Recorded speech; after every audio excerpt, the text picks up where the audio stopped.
بسم اللہ الرحمن الرحیم۔ السلام علیکم۔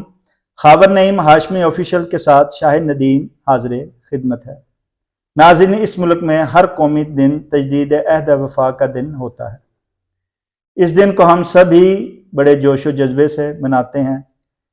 اس پر جہاں ہر شعبہ زندگی میں اہم خدمات دینے پر ایوارڈ سے نوازا جاتا ہے، وہیں قوم کے نام اہم پیغامات بھی دیے جاتے ہیں۔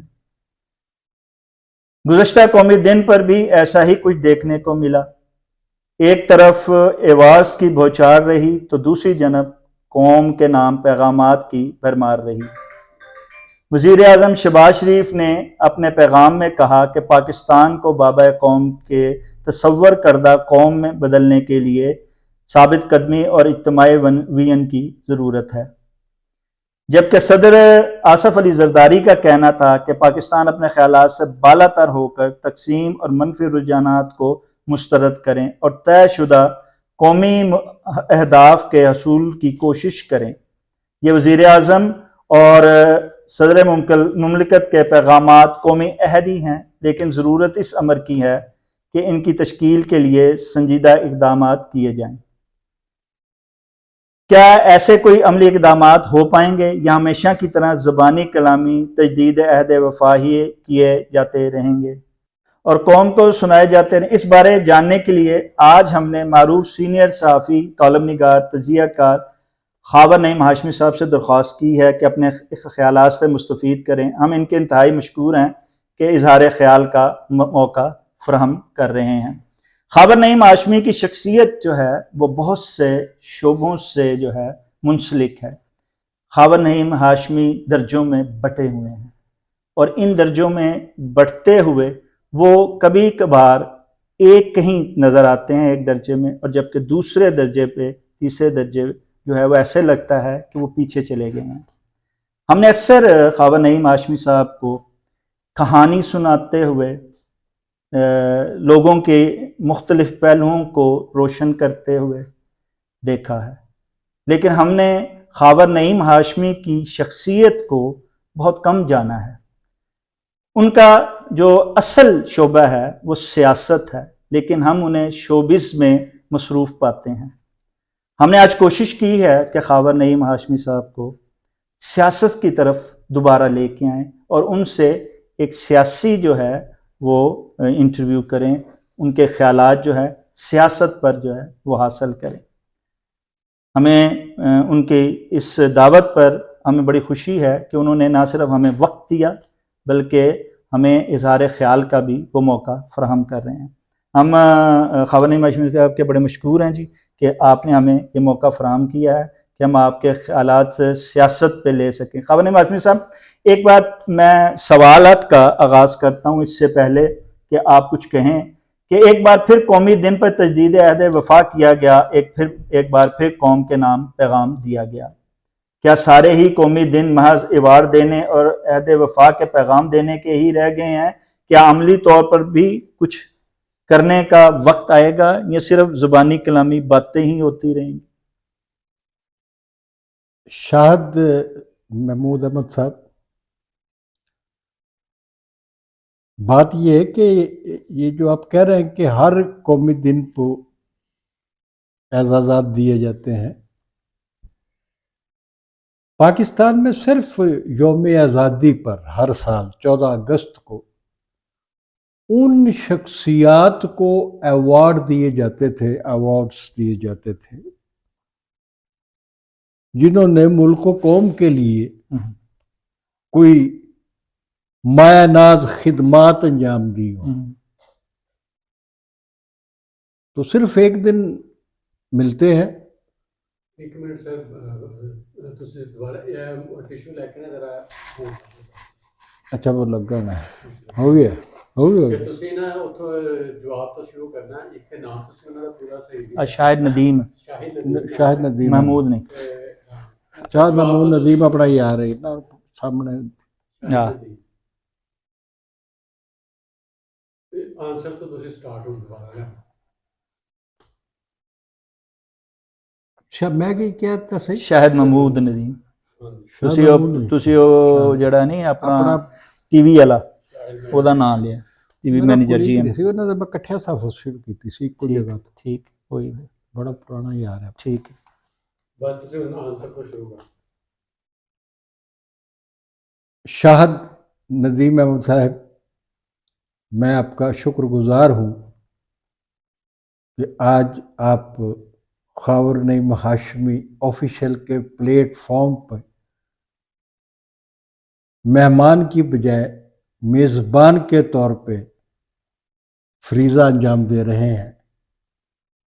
اور یہاں کی روایت تو یہ ہے کہ ہم یہاں مہمانوں کو بلواتے ہیں، مہمان یہاں آتے ہیں، ہم ان سے سوال جواب کرتے ہیں. لیکن آج آپ نے جوابات دینے کے لیے مجھے گرفتار کیا ہے میرے ہی اسٹوڈیو میں. آپ کی محبت ہے جی، آپ آپ سے کا خلوص ہے. آپ سے پرانی محبت ہے. جی جی میرا تعلق پچھلے 55 سال سے فرام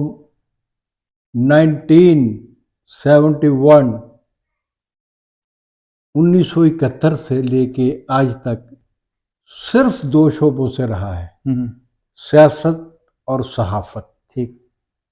صحافت میں نے جیسے کی ہے، کر رہا ہوں، سبھی جانتے ہیں. اور جب میں نے سیاست کی، سیاست میں اس وقت مجھے آنا پڑا جب اس ملک میں آمریت کے سائے لہراتے تھے، یا لہراتے ہیں، یا آئندہ بھی کبھی لہرائیں گے. تو مجھ میں آپ ایج فیکٹر نہیں دیکھیں گے، آپ مجھے وہی ایک سپاہی دیکھیں گے، آزادی صحافت کے لیے لڑنے والا سپاہی. آپ نے بات کی، جو آپ کا بنیادی سوال ہے، کہ 14 اگست کو جو ایوارڈ اناؤنس ہوتے ہیں اور 23 مارچ کو دیے جاتے ہیں، جی جی وہ کن لوگوں کو دیے جاتے ہیں؟ شاہ جی معذرت کریں، اس سے پہلے ایک تو پہلے عہد وفا کیے جاتے ہیں اور پھر اس کے بعد ایوارڈ دیے جاتے ہیں. عہد وفا بھی زبانی کلامی ہے.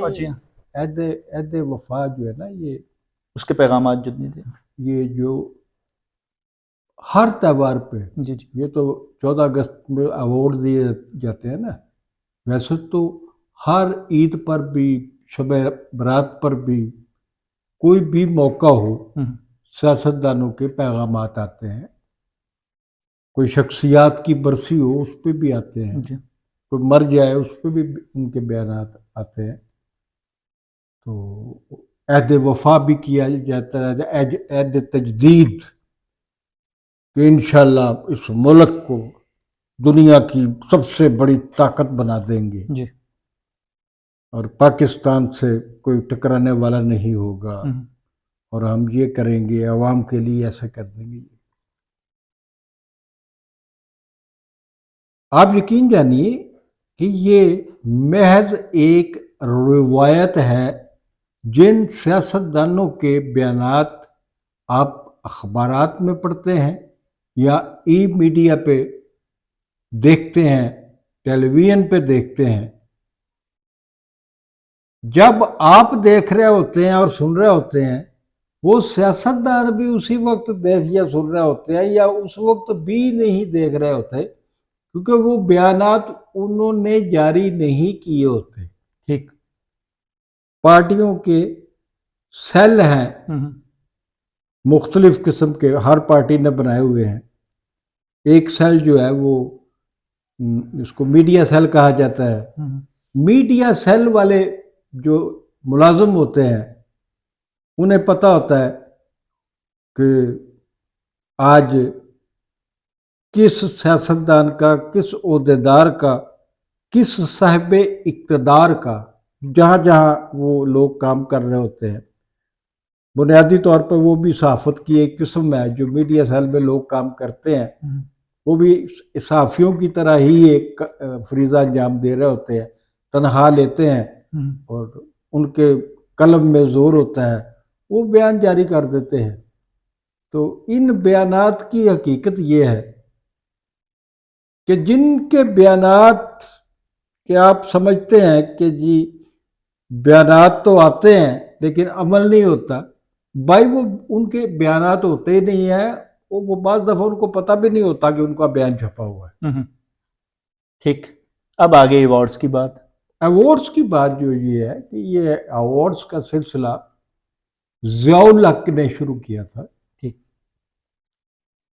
اور یہ جو مجھے ایوارڈ ملا آج سے کچھ 40 سال پہلے 89 میں، 89 کا مطلب یہ ہوا کہ 11 اور 25 26 اور 36 سال پہلے 38 سال پہلے مجھے پرائڈ آف پرفارمنس ملا بے نظیر بھٹو کی پہلی حکومت میں، اور میرا ایوارڈ جو ہے وہ میری ساتھ ہی دیوار پہ لگا ہوا ہے، اس کی آپ تصویر بھی آپ نکال لیں، اس پہ لکھا ہوا ہے کہ اس شخص کو یہ ایوارڈ کس بنیاد پہ دیا جاتا ہے، کیوں دیا جا رہا ہے۔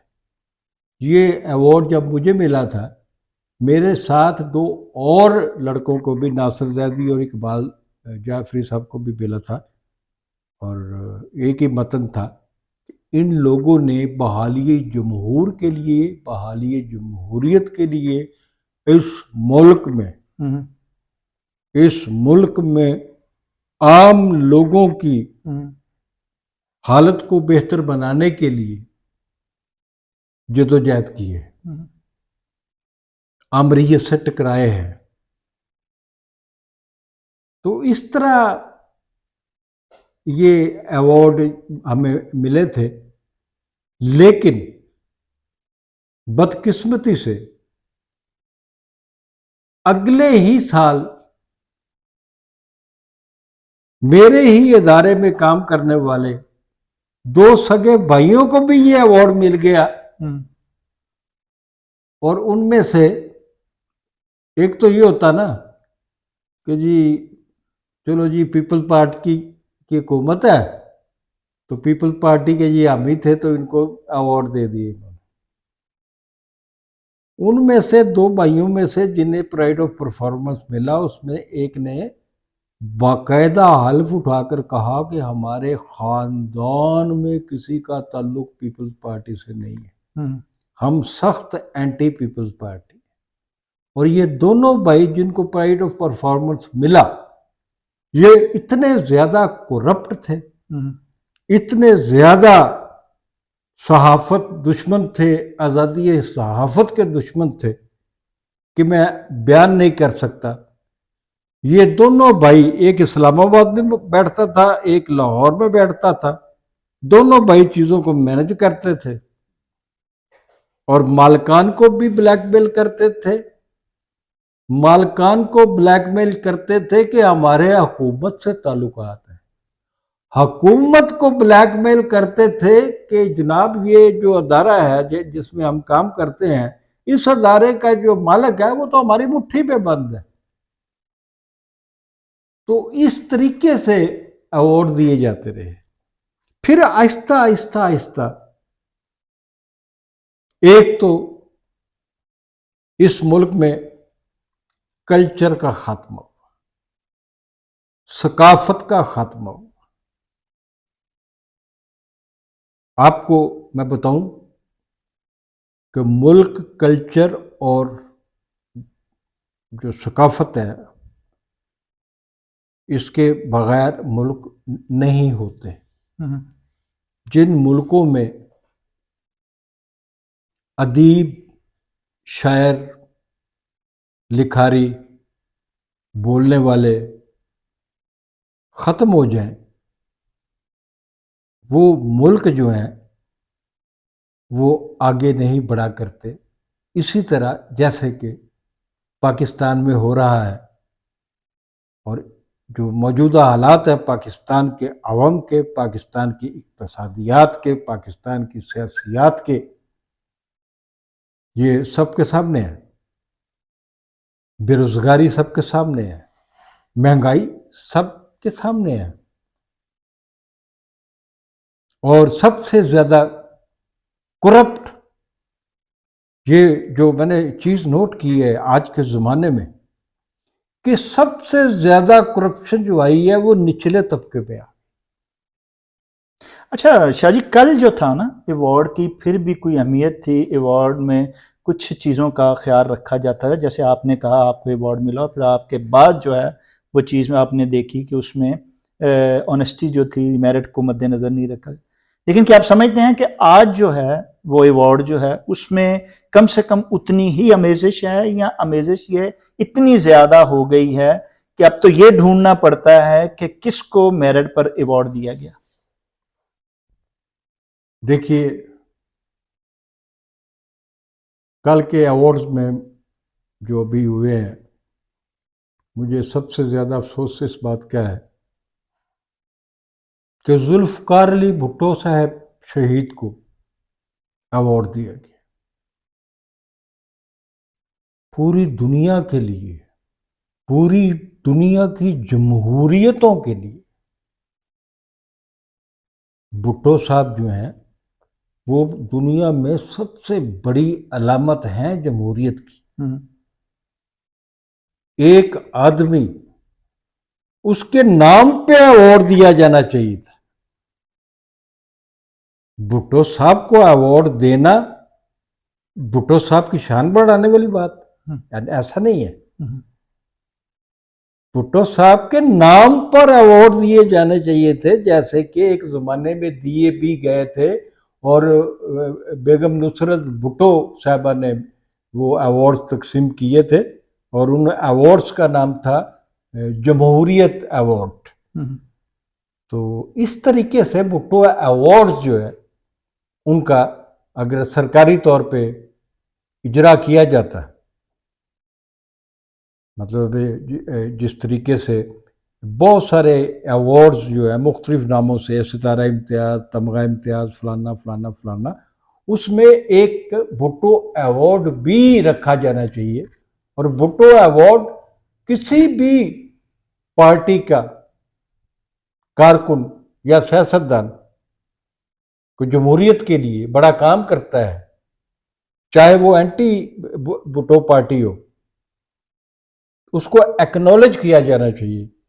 اور وہاں میرا خیال ہے ان کو بھٹو کا جیالہ بھٹو کو ایوارڈ ملنے پر دکھی ہے، لیکن بھٹو کی نسل جو ہے وہ اس پر خوشیاں منا رہی ہے. یہ کیسا تضاد ہے؟ کون سی نسل خوشیاں منا رہی؟ ان کے داماد خوشیاں منا رہے ہیں، ان کے نواسیاں خوشیاں منا رہی ہیں، ان کا نواسہ خوشیاں منا رہا ہے. دیکھیں، یہ جو باتیں میں کر رہا ہوں یہ جذباتی گفتگو ہے، ایسی جذباتی گفتگو جس کے اندر ریالٹی کا عنصر موجود ہے. اگر بھٹو کی بیٹی، بھٹو کی نواسی، بھٹو کی کوئی بھی خاندان کا آدمی بھٹو ایوارڈ، بھٹو صاحب کو، چیئرمین جناب ذوالفقار علی بھٹو صاحب کو ایوارڈ کا دیے جانا اور اس پر ان کے خاندان کا خوشی منانا، یہ ایک فطری فعل ہے. اس میں ہمیں میرا خیال تبصرہ نہیں کرنا چاہیے. جس طرح ہم سوچتے ہیں، آپ ہم سمجھتے ہیں جالے ہیں، آپ کو دکھ ہوا. جی ہاں، میں ایک تو میں آپ کو بتاؤں، میرا کبھی پیپلز پارٹی سے کچھ سیاسی وابستگی نہیں رہی، یہ آپ کو کلیئر ہونا چاہیے. لیکن آپ نے کوڑے تو کھائے سر. اگر آپ کو یہ نہیں پتا کہ میں نے کوڑے کیوں کھائے، جی جی، پھر آپ کو نالج نہیں آپ نے میرے نہیں بارے آپ میں نے کھایا تو صحافت کے لیے. سر یہ پاکستان میں ضیاء الحق کے زمانے میں بھٹو صاحب کا کیس الگ کیس تھا، ٹھیک، ان کی گرفتاری علیحدہ کیس تھی. ان پر مقدمہ قتل بنایا جانا، نام نہاد ایک مقدمہ بنایا جانا، پھر ان کو سزائے موت دینا، یہ ایک علیحدہ سبجیکٹ ہے. ہمارا سبجیکٹ دوسرا سبجیکٹ تھا. یہ سبجیکٹ جس کی بات میں نے کی، یہ لیکن خالد صاحب آپ کو نظریاتی طور پہ تو سمجھا جاتا تھا کہ آپ پیپل پارٹی کے نظریاتی طور پہ آپ پتہ نہیں کیسے سمجھ جائیں. جی جی، نظریاتی طور پہ میں جمہوری آدمی ہوں. ٹھیک، میری بے نظیر بھٹو صاحبہ سے محبتیں تھیں، ٹھیک، محبت نہیں، بے شمار محبتیں تھیں ہماری. جیسے میرے خیال میں بعض مواقع ایسے بھی آئے کہ میں نے کچھ ایسا بھی بعض مواقع پہ غصے میں آیا یا غلطی کی کہ وہ اتنی عظیم عورت تھی جی، اس کو برداشت کرتی تھی. میں نے ستر کلفٹن میں بیٹھ کر بھی ان سے ایک ڈائلاگ بول دیا تھا جو حیران رہ گئی تھی کہ کوئی آدمی ہمارے گھر میں بیٹھ کے یہ اور لفظ بول سکتا ہے. ٹھیک، ہماری جو جدوجہد ہے یہ اس کی کلیریفیکیشن کر لے. ضیاء الحق نے ایک طرف تو میں نے آپ کو بتایا کہ بھٹو پیپل پارٹی کے ساتھ کیا کیا، یہ ایک علیحدہ ایکٹ ہے. ٹھیک، دوسرا ایکٹ یہ ہے اس نے اپنے مخالف 300 سے زیادہ اخبارات اور جرائد پر پورے ملک میں پابندی لگائی تھی. کتنے اخبارات اور جرائد پورے ملک میں، چاروں صوبوں میں 300 سے زیادہ، جن میں بڑے بڑے نام بھی آتے ہیں اخباروں کے. ہریانہ پاکستان سندھی بھی ہے، مساوات کا نام نمایاں تھا، بے شمار تھے. لیکن الفتح تھا، ارشاد راؤ نے بے شمار نکالے، محمود صاحب نے بے شمار وہ نکالتے تھے، وہ ضبط کر لیتے تھے، ڈیکلیریشن منسوخ کر دیتے تھے. تو اس اقدام سے دو چیزیں ہوئی، ایک تو آزادی صحافت کا گلا گھونٹا گیا، دوسرا سینکڑوں گھروں میں بے روزگاری پھیلا دی. جی بالکل. ہمارے ہزاروں لوگ جو تھے بے روزگار اخباری صنعت سے ہوا. ہم نے تحفظ روزگار اور آزادی صحافت کے لیے Pakistan federal union of journalist کے پلیٹ فارم پر جو جدوجہد کی تھی، جس کے 3 مراحل ہیں، لاہور سے شروع ہوتی ہے، کراچی جاتی ہے، پھر لاہور آتی ہے، اور پھر بہت بڑی اور ایک طویل جدوجہد ہوتی ہے. اور ہم جیلوں میں، شاہی قلعے میں، مختلف عقوبت خانوں میں، یہ اتنی بڑی جنگ تھی اور اعصاب پر سوار تھی ضیاء الحق کے کہ ہم 4 آدمی جب گرفتاری دیتے تھے، ہمیں پکڑ کے لے جاتے تھے 4 یا 5 آدمیوں کو، تو ان میں سے ایک آدمی غائب کر دیا جاتا تھا. پھر اس کو عقوبت خانوں میں لے جا کر اس کو برف کے سلوں پہ لٹا دیا جاتا تھا. پھر اس کے اوپر ہائی پاور کا بلب لگا کر اس کو کہا جاتا تھا کہ تم نے اپنی آنکھیں نہیں بند کرنی اور تم نے ایسے چھت کو دیکھتے رہنا. اور پتہ نہیں کیا کیا مظالم ہونے تھے. میں آپ کو بتاؤں، میرے ساتھ ایک مثال کے طور پہ شاہی قلعے میں تشدد ہوتا تھا، میرے اپنے ساتھ ہوا. میرا انویسٹیگیٹر تھا ایک مظفر، مجھے چھت پہ لے گیا، شاہی قلعے کی جیل کی چھت پہ، وہاں کرسی پہ بیٹھا ہوا تھا، وہاں اینٹیں پڑی ہوئی تھیں. مجھے کہنے لگا کہ 2 اینٹیں اٹھاؤ. میں نے اٹھائی. کہہ رہا ہاتھوں میں پکڑو. میں نے پکڑی. کہہ رہا ہاتھ ایسے کر لو. میں نے ایسے کر لی. پھر اس نے کہا رکھو، نیچے رکھو. اس کے بعد کہا کہ پھر اٹھاؤ 2 اینٹیں. پھر 2 اینٹیں اس نے میرے پاؤں جو ہیں، یہ پاؤں کے یہ جو جوڑ ہوتا ہے، اس کو کیا کہتے ہیں، جوائنٹ، جو پاؤں کا پیر کا جوائنٹ ہے، اس کے اندر اس نے 2 اینٹیں رکھی اور کہا پیر خم کر لو. پھر مجھے کہا ان خم شدہ پیروں کے ساتھ 2 اینٹیں اور اٹھاؤ اور پھر اپنے ہاتھوں میں اٹھاؤ اور ایسے کھڑے ہو جاؤ. اس طرح کے مظالم ہوتے تھے. ہمیں پیپل پارٹی کے کارکن کے طور پہ گرفتار نہیں کیا گیا تھا. ہمیں جب بھی گرفتار کیا گیا وہ آزادی صحافت کے سپاہی کے طور پہ کیا گیا. اسی طرح آزادی صحافت جہاں تک آج پہنچی ہے وہ آپ جیسے لوگوں کے قربانیوں کی بدولت ہی پہنچی. چونکہ لڑائی اکیلی پیپلز پارٹی کے خلاف امریت کی لڑائی تھی اور باقی جماعتیں امریت کے ساتھ کھڑی تھی. تو اس لیے جو بھی پیپلز پارٹی کے تو 60,000 کارکنوں کو کوڑے مارے گئے. کتنے؟ 1000. 60,000 ٹھیک. بندوں نے کوڑے کھائے. خاور نہیں ہاشمی اس لیے مشہور ہو گیا کہ جی یہ ایک اخبار کا نون صحافی تھا، میرے یہ ساتھی ہو گیا، پی ایف یہ نے ہمارا ساتھ دیا. لوگ تو بے نام مارے گئے، بے بونت مارے گئے. اچھا خاور صاحب، یہ تو ہر دور میں یہ سلسلہ جو ہے وہ جاری رہا ہے اور آج بھی جاری ہے، لیکن اس کے بعد جب آپ کو اعزاز سے نوازا گیا، آپ کو پرائڈ آف پرفارمنس دیا گیا، تو آپ کو اس پہ تسکین بھی ہوئی اور پتہ تھا کہ مجھے اس کے اعزاز میں یہ ریوارڈ دیا گیا. کیا آج آپ سمجھتے ہیں کہ جن لوگوں کو وہ بھی اس شعبے سے تعلق رکھتے ہیں، کام کرتے ہیں، ان کو ایوارڈ ملا ہے، آپ کیا سمجھتے ہیں کہ اس سے ان کی حوصلہ افزائی ہوتی ہے ویسے ہی جیسے ایک قربانی دینے والے کو حوصلہ افزائی ملتی تھی؟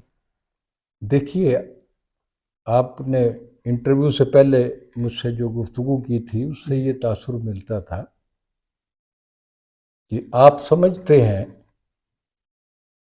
شاہد صاحب، آپ سمجھتے ہیں کہ بعض لوگ ایسے ہیں جو ڈیزرو نہیں کرتے. جی.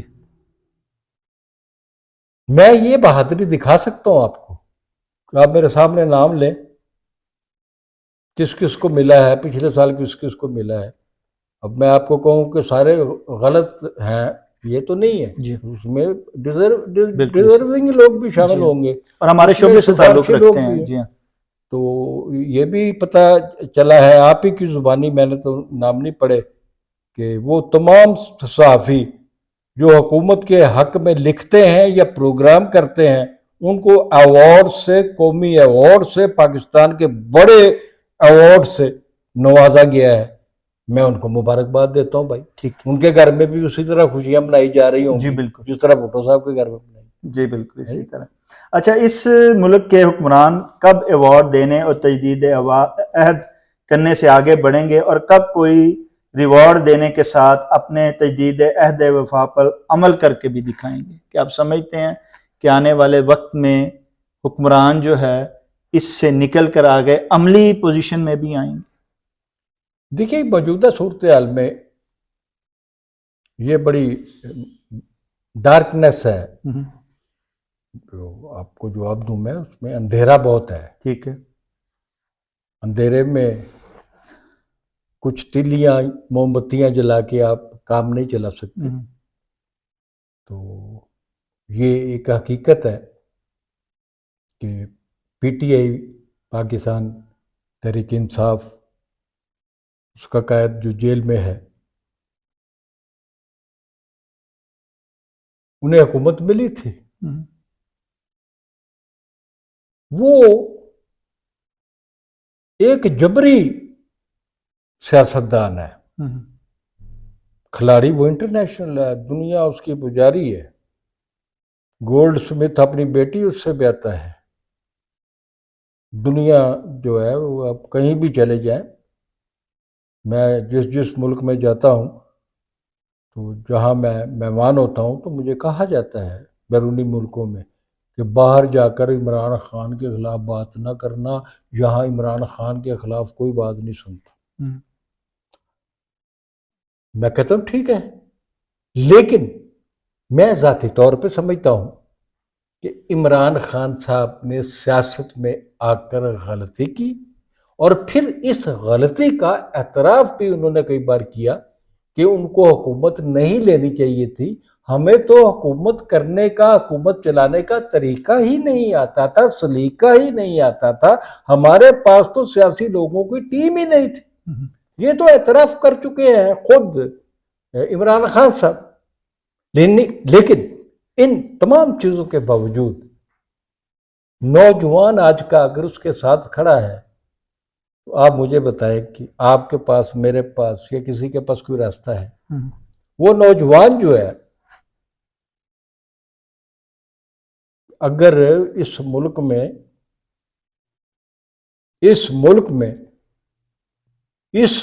کے ہی نوجوان جو نئی قیادت چاہتے ہیں، عمران خان کو کیوں پسند کرتے ہیں؟ اس لیے ناپسند کرتے ہیں کہ وہ دوسری بڑی پارٹیاں جو پچھلے 1947 سے لے کے اب تک اقتدار میں ہیں جی ان سے وہ جان چھڑانا چاہتے ہیں۔ آپ سمجھتے ہیں ہر شخص یہ ہے جو باشعور ہے وہ کہتا ہے کہ اس ملک میں جمہوریت ناکام ہو چکی ہے، یہ ملک جمہوریت کے لیے بنا ہی نہیں 100 ہے۔ بار ناکام ہوئی ہوگی، جی جی ہوتی رہی ہوگی، لیکن یہ ملک اسی وقت اپنی تشخص بنائے گا، اپنی اصل شکل میں آئے گا جب جمہوریت جو ہے وہ اس ملک میں قائم ہوگی پوری طرح۔ اور اس کی قیادت کون کرے گا؟ اس جمہوریت کی یا اس جمہور کی قیادت کون؟ جمہوریت کی قیادت ہمیشہ عوام کرتے ہیں اور عوام میں سے ہی لیڈر پیدا ہوتے ہیں۔ آپ سمجھتے ہیں کہ ان فیوچر، لاسٹ سوال، آپ سمجھتے ہیں کہ ان فیوچر جو ہے اس ملک میں جمہور کو حق رائے دہی دیا جائے گا اور اس جمہور کا حق رائے دہی کبھی اس کے فیصلے کو مانا بھی جائے گا؟ نہ دیا جاتا ہے، نہ مانا جاتا ہے، چھینا جاتا ہے۔ اور جب بھی یہ حق چھینا ہے، تاریخ کو آپ پڑھیں کہ کن کن ممالک میں پاکستان سے بھی برے حالات رہے ہیں، اور ان برے ترین بدترین حالات میں انقلابات آئے ہیں اور وہ ملک جو ہے وہ عالمی طاقتیں بن گئے ہیں۔ تو میں تو یقین رکھتا ہوں کہ پاکستان کے عوام ہی اس ملک کو نہ صرف بچائیں گے بلکہ ایک عالمی سطح پر اس کو ایک مقام بھی دلائیں گے۔ خواجہ نعیم ہاشمی صاحب کا کہنا ہے کہ مایوسی گناہ ہے، ہمیں امید کے سہارے چلنا ہے، جمہوریت کو فروغ دینا ہے اور جمہوریت کی بات کو ہی ماننا ہے۔ ہم جمہور کی بات کو مان کے ہی آگے بڑھ سکتے ہیں اور اس ملک کو لے کے آگے چل سکتے ہیں۔ ناظرین، اس کے ساتھ ہی خواجہ نعیم ہاشمی آفیشیل سے اپنے میزبان شاہد ندیم احمد کو اجازت دیجیے۔ آپ کا، ہمارا، ہم سب کا اللہ نگہبان۔